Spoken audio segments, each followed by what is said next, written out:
Baik, kita masih lagi di rancangan Ramai Pagi dan kalau tadi kita mengikuti segmen Brunei December Festival 2020 dan sekarang kita akan mengikuti segmen kebudayaan dan kesenian di mana kita akan membicarakan mengenai dengan antara norma dan normal. Ya. Dan berkesempatan bersama kita pada pagi ini untuk membincangkan lebih lanjut lagi berada di sebelah kiri saya iaitu Yang Mulia Awang Haji Muhammad Abduh bin Haji Awang Damit, Pemangku Pengarah Kebudayaan dan Kesenian Kementerian Kebudayaan Belia dan Sukan. Assalamualaikum Tuan Haji. Waalaikumsalam warahmatullahi. Apa khabar pagi ini, sihat ya? Alhamdulillah. Terima kasih. Baik, alhamdulillah. Topik yang cukup menarik juga untuk kita bincangkan bersama sisa pertemuan kita dalam rancangan Rampai Pagi ini antara norma dan normal ya. Menarik sebenarnya kebelakangan ini kita sering mendengarkan norma baharu semenjak tercetusnya pandemik COVID-19 ini ya. Jadi sebagai mukadimah awal, apa sebenarnya yang dimaksudkan dengan norma ini dahulu? Terima kasih. Alhamdulillah rabbil alamin. Allahumma shalli ala sayyidina Muhammad wa ala sayyidina Muhammad. Saya pernah membincangkan dalam bulan lepas bagaimana evolusi penciptaan amalan kehidupan berbudaya. Ia dimulakan dengan ciptaan itu kadang-kadang dari rasa ataupun dari kehendak karsa. Kalau orang kata ini memang mengikut sistem kepahaman kata ini, agama kata ini, agama Islam segalanya datang daripada Allah Subhanahu Wa Taala. Betul. Kemudian dia akan jadikan tren mana berapa orang akan mempersetujuinya, kemudian dia akan menjadi norma. Kebiasaan ataupun norma yang berhubungan kait dengan pemberian makna kepada suatu perbuatan, suatu perkataan. Kemudiannya apabila generasi ke generasi akan menjadi budaya. Jadi dalam pusingan putaran penciptaan tersebut atau putaran kebudayaan tersebut, perkataan yang selalu timbul ialah norma. Norma adalah peraturan yang membantu ataupun yang menjadi sebagai landasan bagaimana cara seseorang atau seseorang itu berbuat atau istilahnya perilaku seseorang terhadap suatu masyarakat. Ia berdasarkan kepada kesepakatan, berdasarkan kepada kesepahaman dan berdasarkan kepada pemberian makna suatu perkataan, suatu perbuatan tersebut yang dipersetujui maksudnya. Saya beri contoh, kalau kata ni menunjuk, tani akan menunjuk macam mana ni? Dalam budaya kata ni adalah tanda hormat. Betul. Menunjuk minta maaf, kalau menunjuk dengan jadi telunjuk bagi kita ni itu adalah kurang hajar. Jadi perbezaan tersebut ini ya dalam lingkungan budaya masing-masing lah ada. Betul. Ada yang mengatakan bahawa ini betul, ini salah dan sebagainya. Tapi dalam budaya kita ni menunjuk sebenarnya ini adalah menunjuk yang secara betul. Jadi tadi sepakat, tapi tidak bertulisnya. Tidak pernah bertulis bahawa menunjuk adalah menggunakan jadi telunjuk, melainkan apabila diajarkan kepada anak-anak dalam bentuk buku-buku teks. Jadi apabila ada kesepakatan bahawa sesuatu itu merupakan perkara yang boleh diterima, ia adalah norma dalam satu masyarakat. Norma ini terbagi kepada 3 ataupun 4. Biasanya 3 yang lazimnya dalam sosiologis membicarakan 3 perkara. Tapi dalam konteks Melayu kita ini saya akan bincangkan mengenai 4 perkara. Yang pertama perkataannya folkway. Folkway itu ialah perkara yang dilakukan persetujuan bersama. Kalau ia dilanggar, ia mendatangkan apa-apa kejelekan dan sebagainya. Perilaku yang dibuat yang mendatangkan kejelekan malahan orang akan mempersetujui. Sebagai contoh, makan dengan mulut terbuka. Kalau kata ni tu makannya kucap-kucap, oh ni makannya. Lidahnya. Lidahnya gagas kunya. Jadi dalam keadaan gagas itu kita akan percaya bahawa ia adalah perbuatan yang boleh diterima kerana ia gagas. Tapi dalam satu majlis, dalam satu acara, jika tadi bukan kucap-kucap, tandingannya nyaring, ia akan mendatangkan ketidakselesaan kepada suatu kelompok masyarakat. Jadi itu merupakan fokus. Yang kedua, mores. Mores satu adalah perkara yang apabila dilakukan dan dilanggar, ia akan mendatangkan kebingungan kepada seseorang, kebingungan kepada masyarakat, kebingungan kepada mereka yang berada di sekeliling. Sebagai contoh, kalau kata ni duduk bersama orang tua di lantai di sini, tiba-tiba datang anak-anak berjalan tanpa tunduk. Jadi bagi orang tua, nangam ni, bahasanya dah kena ajar kalian adanya. Jadi ia mendatangkan simbol seolah-olah anak tersebut tidak diajar, tidak dibetulkan tata susilanya. Yang ketiga, ia dalam bentuk tabu. Tabu adalah perkara yang memang apabila dibuat saja ia akan mendatangkan kecaman yang kuat dalam sisi masyarakat. Sebagai contoh, memakan daging manusia. Seluruh dunia ia tabu, tapi ada satu masyarakat, ada satu kelompok dalam masyarakat di Afrika, itulah merupakan penghormatan terakhir bagi mereka kepada mayat indong bapa diorang, orang tua diorang. Mereka harus makan kerana ia tapi bagi orang lain tabu, tidak dapat, tidak boleh. Ia lari daripada norma kata ni, tata susila kata ni ataupun kehendak kata ni untuk hidup dalam satu masyarakat. Jadi tiga perkara yang terakhirnya kalau istilah kata ni, ia dalam kata lingkungan adat kata ni, adat dan kebiasaan kata ni. Atau norma, ia berhubung kait dengan pemikiran yang kata ni dan disepakati oleh masyarakat. Itu adalah norma. Jadi dalam perbicaraan kehidupan kata ni seharian ini ada beberapa perkara lah yang didalangi dengan kesempatan kata ni, tapi sudah tentunya dalam masyarakat kata ni lari daripada latar belakang kata ni sebagai yang pertama orang Islam. Yang kedua budaya kata ni adalah budaya Melayu. Yang ketiga kata ni punya perundangan sistem kata ni adalah sistem beraja. Itu adalah latar belakang kepada pembentukan masyarakat kata ni. Baik, alhamdulillah ya. Jelas juga apa yang telah pun disampaikan oleh Yang Mulia Tuan Haji Muhammad Abdoh ya. Norma boleh dibagikan kepada 4 ya. Ada yang apabila kita ni lakukan ya, ini mengapa? Ya, ada juga yang kita ni lakukan boleh menjadikan kebingungan di kalangan masyarakat kita ni ya, dan ada juga apabila kita ni lakukan perkara tersebut menjadi kemarahan, jadi kecaman. Betul ya. Dan yang terakhir sekali tadi adat dan kebiasaan orang-orang kita ni ya. Baik, antara norma dan normal, jadi bagaimanakah norma ini memainkan peranan dalam kebudayaan kita ni? Terima kasih. Dalam orang Brunei kata ini dalam pembentukan masyarakat ataupun dalam istilah budaya kata ini bernegara, bermasyarakat dan bernegara, memang kata ini lari daripada melahirkan orang Brunei yang beradab, berakhlak dan beradab. Saya ingin mengupas mengenai perkataan beradab. Beradab ia diterbiahkan dikeluarkan melalui atau nampak dari 3 aspek. Yang pertama dari budinya, budi bahasanya.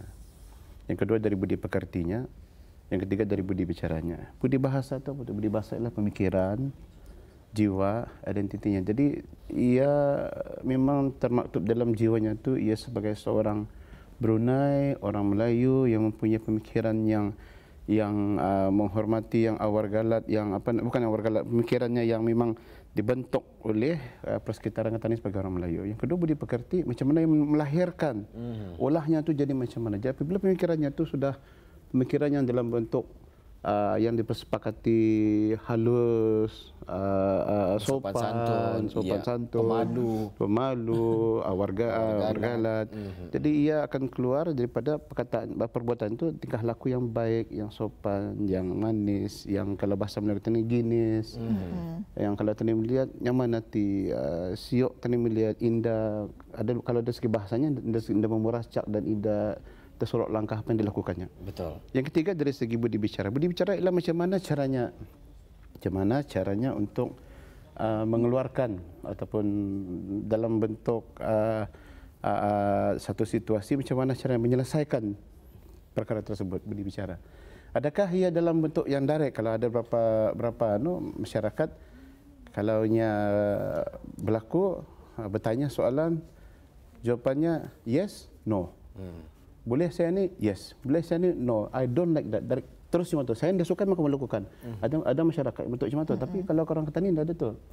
Ia akan berbentuk diplomasi. Ia akan berbentuk ihsan. Ia akan bentuk wisdom mengatakan. Dan bahasa ni akan dipanggil di antara monokronik dan polikronik. Tadi menyatakan satu hasrat atau bukan secara direct tapi dengan cara kiasan.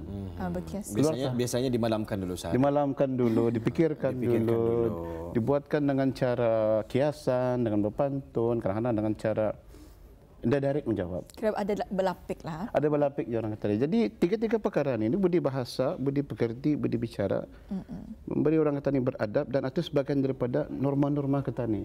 Kebiasaan kata ni dia akan melahirkan seorang orang kata ni itu, orang Brunei itu sebagai orang yang beradab dan orang yang berakhlak. Kalau akhlak itu dilindungi oleh nilai-nilai yang dalam bentuk dibawa oleh kepercayaan katanya itu agama Islam. Kalau Rasulullah SAW dalam satu saya pernah mendengar satu ceramah dan mata pelajaran di Universiti Darussalam bahawa ada 3 nilai-nilai yang diterapkan dalam Islamic governance, yaitu saksama, equity, pengasihan, compassionate, dan yang ketiga ialah adil, just. Jadi banyak lagi nilai-nilai lain, tetapi yang 3 perkara ini adalah asas nilai-nilai dalam pembentukan akhlak seorang yang betul-betul memahami bahawa mempercayai bahawa Islam itu adalah pegangannya, dan lahir daripada tani punya norma kehidupan tani, mempercayai bahawa beradab itu adalah perkara yang paling penting dalam kehidupan kita ni. Saya tertarik dengan perbezaan antara negara kita ni dengan juga negara luar lah. Sebagai contoh yang paling ringan kenderaan ketika memandu telah layar kita ni di lampu trafik dan juga sebagainya. Kalau di negara luar memang mohon kereta itu dengan nyaring kuat dan juga bertalu-talu. Kalau kita ni macam galak-galak sedikit. Takut saya akan mohon nanti. Tetapi pada masa yang sama mau je menagur. Jadi kita ni menagur dalam cara keadaan yang ihsan, dengan cara yang baik, dengan cara tidak menyakiti hati orang dan sebagainya. Itu lahir daripada persekelilingan kita ni, daripada budaya kita ni, sejarah kita ni, macam mana kita ni. Itu akhirnya di orang Brunei yang berbudi, orang beradab, berbahasa, berbudi pekerti. Berbeza dengan negara luar, kalau kita dilihat itu adalah perkara biasa bagi mereka. Dalam konteks mereka ia berbeza tu, sebab keperluan untuk laju, keperluan untuk sampai ke tempatnya, keperluan untuk menghilangkan pada trafik jam yang banyak. Memang ada kehendaknya, tapi kadang-kadang perkara itu berlaku, tani tidak boleh menilai apa yang berlaku di sana dengan pemikiran kata di sini, sebab bagi mereka konteks yang lain, bagi kata ni konteks lain. Dan alhamdulillah dalam konteks kata ni bernegara ni, alhamdulillah melalui Islam Beraja adalah satu pegangan yang kuat, yang paling kukuh, yang telah diterapkan dari anak-anak kata ni sampai ke dewasa. Ya, alhamdulillah. Jadi Tuan, kita tadi bicara mengenai dengan norma ya. Jadi apakah perbezaan di antara norma dan normal? Apa perbezaannya, Tuan? Terima kasih. Balik pada apa yang saya katakan minggu lepas atau bulan lepas, bahawa pembentukan budaya itu daripada ciptaan, daripada menjadi kepada tren, kepada norma, dan akhirnya menjadi budaya generasi ke generasi. Tapi budaya itu dinamik. Budaya itu dinamik, dan salah satu punca kedinamikan budaya itu ialah adanya inovasi, adanya interpretasi. Dan pada ketika ini, kenapa budaya ketan itu, amalan budaya ketan itu terpaksa diubah kerana berlakunya COVID-19. COVID-19 memaksa ketani untuk mengubah cara ketani untuk kehidupan seharian. Kehidupan seharian tani terpaksa berubah kerana COVID memaksa ketani untuk tidak berdekatan sama dengan lain. Tidak melawat rumah orang tua-tua ketani. Dululah waktu mula-mula tu, tidak mengadakan majlis secara besar-besaran, dan alhamdulillah sekarang sudah boleh 350 orang sudah boleh tani mengadakan majlis, tapi dengan penjarakan. Jadi itu adalah kebiasaan tani dahulu. Betul. Nah, menjadi sekarang ini menjadi kebiasaan baru. Jadi yang sekarang ini bahasa orang putihnya, bahasa Inggrisnya ialah new normal. Bahasa ketani kebiasaan baru. Ia bukan norma, sebab norma melibatkan ketani untuk menukar ketani punya nilai-nilai ketani, beradab ketani, budi bahasa, budi pekerti ketani, budi yang bicara, ya itu norma tu. Tapi normal ialah kebiasaan harian. Contohnya sejak kalau biasanya ketani ke masjid, datang ke masjid, dapat yang tikar sembahyang, duduk saja bodoh boleh di masjid, tapi tiba-tiba sekarang sembahyang Jumaat mesti bawa mask, mesti cek temperature. Itu adalah kebiasaan baru. Dan sehingga COVID-19 ini dapat dibendung, selagi itu ketani akan tetap berada dalam keadaan normal baharu. Bahasa lainnya adalah kebiasaan baharu. Normal baharu ya. Ada kebiasaan baharu. Jadi penggunaan norma baharu itu adalah salah. Norma baharu dalam konteks hadirnya COVID-19 ini, ia bukan salah, tapi ia kurang menepati kehendaknya. Sebab pembentukan norma itu harus disepakati melalui satu proses yang dinamik, yang robust. Pembentukan norma, yang saya katakan tadi itu, bahawa dulu ketani mana tahu, barangkali lagi dulu, bahawa berdiri di depan orang tua-tua jalan kaki itu adalah satu yang usulnya tidak manis. Kecuali ketani itu dan kata apa pergerakan untuk tunduk ini pun Tani dah tahu bila ia dilakukan. Menunjukkan Tani dah tahu dilakukan, tapi Tani sudah menerima secara generasi ke generasi bahawa ini adalah norma Ketani dan Ketani sepakat. Tapi no COVID-19, Ketani bayangkan saja dalam masa berapa bulan, tiba-tiba saja bulan 3 dah boleh kahwin. Betul. Di rumah, di secara besar-besaran. Boleh kahwin dua orang di mahkamah. Dua orang wakil sana, dua orang wakil sini, selesai. Diadakan di mahkamah. Tapi sekarang ini alhamdulillah semakin naik. Jadi ini adalah kebiasaan baharu yang pasal Ketani akur kerana ia arahan kerajaan kerana Ketani situasi untuk membendung pandemik ini. Amat pentinglah Ketani memahami perbezaan antara norma dan normalan yang tadi. Betul. Ya, kalau ada kebiasaannya majlis-majlis perkahwinan, ya, majlis-majlis doa selamat bertahlil dan juga sebagainya. Jika kita ada mengadakan majlis ya di rumah-rumah, orang-orang kita ini pada lazimnya sebelum mereka pergi ke kerusi duduk masing-masing, mereka akan berziarah.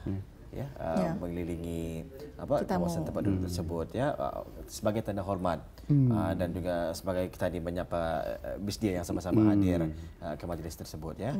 Tapi sekarang kita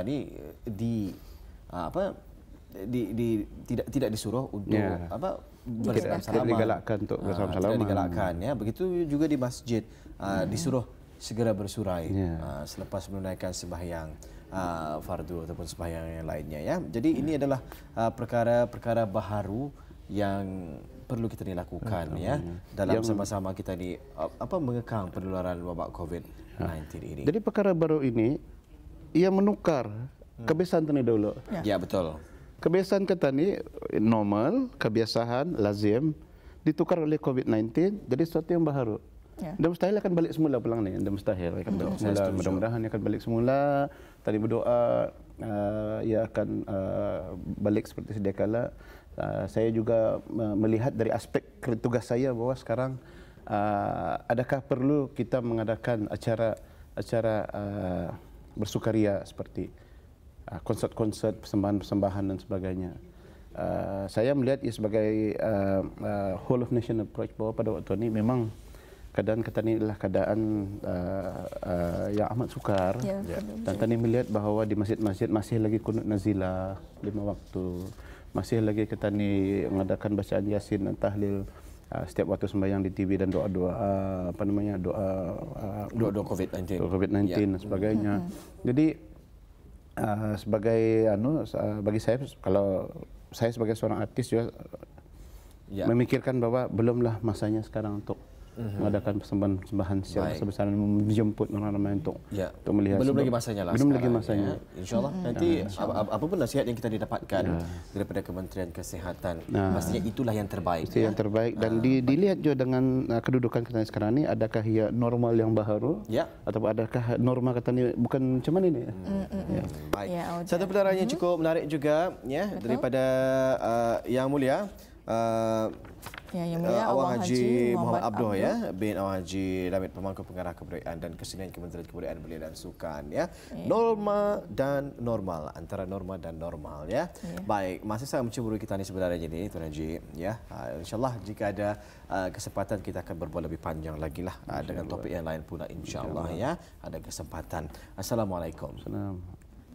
Alhamdulillah sudah baru saja kita ikuti bersama segmen kebudayaan dan kesenian antara norma dan normal, perbezaan antara norma dan normal ya.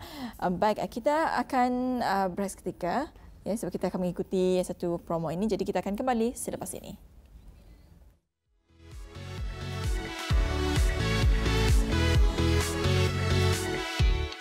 Carta 10 dan terus mengundi artis-artis kegemaran bis kita.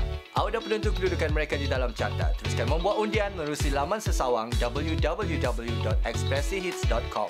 Dan awak dah boleh mengundi melalui sosial media Facebook dan Instagram Express E-Hits. Teruskan mengundi dan kita jumpa setiap Sabtu jam 8.30 malam.